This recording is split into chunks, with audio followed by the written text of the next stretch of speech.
So now I've noticed something and I want to sort of try to bring some light to it. There's a lot of anxiety out there. Some people are anxious and they're just exhibiting the symptoms of anxiety, but they don't know that they're anxious. Other people, they know they're anxious, but they're not quite sure why. And so I want to try to get to the bottom of what's going on here. What are the real problems?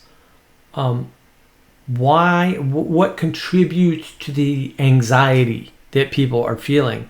And, how can we sort of put this in a frame that helps people to calm down? So that's what I'd like to explore with you today.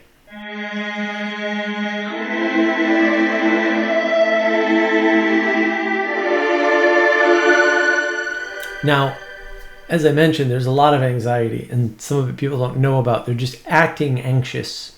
And, we know what's going on in the world. We see what's going on in the world. But I think there's a lot to that. I've talked before about intelligibility and this idea that, if you know what's going on, you can't do anything about it. Roughly speaking, you can kind of just forget about it, right? Or if it's not going to affect you, or if you know you're not going to get in its way. But your direct experience is only one way that you might come into the feeling of anxiety. So there's a way in which your direct experience should map your world, your world model, right? So you can make accurate predictions. But there's also a way in which the signals coming to you from outside should match your world model and your direct experience. So whenever you have a mismatch on any of those things, it's a problem. So some of our signals come from our friends, some of the signals come from our news sources, but unbeknownst to us, typically some signals come from generally around us. And so I've been trying to explain this to people lately. The reason why people are still anxious, we'll say after sort of all the dirty laundry's been aired and things are known about in the world, is that the people around them are still anxious. And I don't even know these people. What difference does it make? It makes a huge difference, because the base level of anxiety that you experience around you, not your base level, but the base level of the people around you, raises your anxiety level if it's higher than yours, right? Or it keeps it high, or it keeps it higher than it should be anyway. And that's a problem.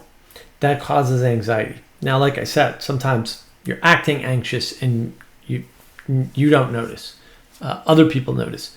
And I've seen a lot of that. And these people they're not aware. So staying silent about it's not cool, because they're hurting themselves and they have no idea. They won't know unless you tell them. Confronting people sucks. Conflict is terrible, but making that sacrifice for others, or potential sacrifice, because it may end up to be fine, is really important. So if you're being told a narrative that doesn't jive with your direct experience, but may fit your worldview, it's still a problem. If you're being told a narrative that doesn't jive with your direct experience and doesn't fit your worldview, could be a problem. But if you're just outside, experiencing other people, grocery stores, gas stations, out at the markets, whatever, their anxiety level is being signaled to you, and you're receiving that signal, and that's definitely affecting you, whether you like it or not. Monkey screams, tribe gets nervous, happens with all kinds of animals. We are just animals who talk too much, mostly. And that's part of the problem, is that we don't recognize these forces that are affecting us, influencing us, that cause our personal control to be hijacked to some extent. When people are screaming at you loudly all the time, you get anxious. That's going to happen. That's part and parcel to how this works. And it's not so bad, except when it is. When it is so bad, yeah. And it is bad. And it doesn't have to be loud. It can be frequent. So if you see people acting nervously with their body language, or they're not saying hi as much, all those things can contribute to your anxiety. And some people have a lot of anxiety and they have no idea why. They're like, nope, I'm not afraid of anything. Everything seems fine. Current events don't bother me. I don't watch the news. I'm like, fair enough. But you do go outside and you do have these influences, and, that seemed to really help people. But look, there are real problems in the world. There's some real uncertainty. You can, now go to stores and we have supply chain disruptions and stuff's not on the shelves in some cases. I haven't seen any wholly empty stores, although some of those are there too from the fallout from the shutdowns. But any sort of change at that level where you see empty shelves, you experience people not being as friendly, you notice lines at gas stations that weren't there before, right? And the problem is, once you start to notice something like that, once your worldview is challenged in any way, you will start to notice anomalies that were always there, but you just paid no attention to. This raises your anxiety level. What does it mean? I went out today and there was traffic. Now, we don't have traffic. I live in this tiny town, 2-horse town. There aren't any people here. So the fact that I couldn't take a left-hand turn for a full minute was like a major, I was like, what is going on? This is great. It's a minute. I'm from Boston. I'm used to way longer.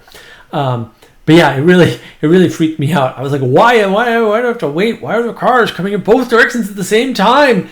It's Armageddon. I tried to get away from I'm whining literally over 60 seconds. I'm not joking. It's rare to take 60 seconds, take a left onto the main highway over here. But apparently it happens in the middle of the day. So, and that's an anomaly that I noticed, but it's probably actually pretty normal. I'm just not paying attention most times. Lots of factors too. The weather, that can get you. All these signals from people, any change in any sort of interaction can set you off down the anxiety path, because once you notice it, even if it's something that has been happening all along, but you didn't notice it before, buy a blue car, see blue cars everywhere, that can really ramp up your anxiety, and you won't be necessarily fully aware of it in your head. So it's useful to tell people too, if they're being anxious, to let them know, hey, yeah, I get that you're anxious. You're definitely anxious. But, there are reasons. And here are the reasons. Then you can look for the reasons and go, oh, I see. These people are signaling loudly with their body language or their attitude, or their, sometimes people are just sort of staying further away from you, right? That's a common thing, that people are keeping their distance. They're physically distancing. It's like, oh, that's kind of off-putting. Are they treating me as an enemy? It's going to raise your anxiety level. All these little things add up, and people don't notice them.